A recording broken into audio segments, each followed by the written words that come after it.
Next up, the climate crack-up. Here at home, chances of a climate change bill passing Congress this year appear slim. And some key Democrats are revolting against the administration's backdoor efforts to regulate CO2. Abroad, the UN's climate chief is under fire for some faulty findings, and he is lashing out at his critics. Joe, first of all, here at home, in Congress, all things climate change, dead? Not dead, but definitely dying. Climate change has been significantly downgraded in President Obama's rhetoric. One reason is people are starting to realize the reality of what this would impose on the economy. The administration wants to plow ahead anyway, using clean air laws that were written decades ago and never meant to apply to carbon. And what you saw this past week in Congress is two very powerful Democratic committee chairmen, Ike Skelton, who's the head of Armed Services Committee, and Colin Peterson, who's the head of Agriculture, who introduced a bill to say we do not want the administration doing this without Democratic consent. If we're going to do something about climate change, you should use debate and persuasion to make your case. There are two tracks here. One is that the economic costs of climate change legislation are beginning to be understood by the political class. They understand that this isn't just something that can be easily dealt with. But just as importantly, the scientific case for global warming, the global warming alarmists, is beginning to crumble. The UN's Intergovernmental Panel on Climate Change, so-called IPCC, has been under assault because they've made a number of remarkable errors in some of their headline crisis projections. They were claiming that the Himalayan glaciers would melt by the year 2035. They claimed that the global warming would destroy 40% of the Amazon rainforest, also or could do it in just a few years. Those turn out to be totally bogus. It turns out that the IPCC relies for studies, relies for evidence from studies on environmental pressure groups. So people are beginning to say, hang on, not only is this expensive, but we're not really so sure just what kind of crisis we're dealing with, if any crisis at all. I have to bring up the caliber of the man who leads the UN Climate Panel. Dan, I want your reaction to this. In response to critics, Rajendra Pachauri, he is the chairman of the Climate Panel, he said this. He's responding to critics now. And he is a co-winner of the Nobel Peace Prize. Listen to this. They are people who deny the link between smoking and cancer. They are people who say that asbestos is as good as talcum powder. I hope that they apply it to their faces every day.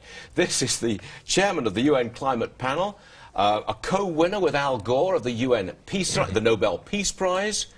What do you make of this, Dan? I make it that he's very angry and very upset. And he's upset because things were going his way. They thought this was a slam dunk. They had built global warming into something like a Save the Whales campaign. Everyone was supposed to be for it. Al Gore, you know, wins the Nobel Prize, does this great movie, An Inconvenient Truth. We're discovering the most inconvenient truth is that what they want to do is really, really expensive. And I've always thought in the United States there's always been one interesting benchmark when you come to the price of energy, and that's the price of gasoline. Any time it would rise up to $3 and go over it, the American people would push back and start slamming whoever was in office. You cannot let gasoline be that high, but that is what they're insisting, that all carbon prices rise to save the planet. And the American people in the political system are saying, whoop, that's too expensive. But worldwide is the whole idea of climate change mitigation and all those laws and the rearrangement of the global economy, I think that's in full retreat, isn't it?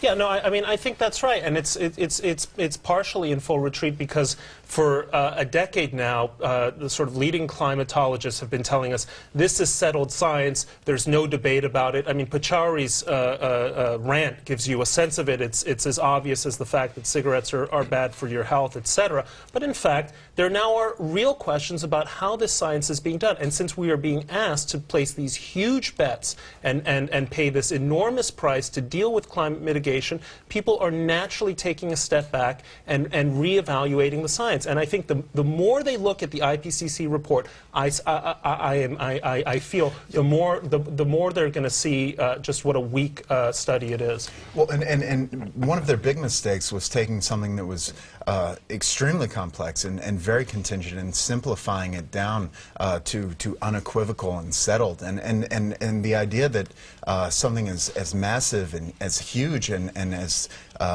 raging as the Earth's climate could be put into a 5-page report. I mean, it's ludicrous. Well, will President Obama be forced to retreat on the whole issue of global warming?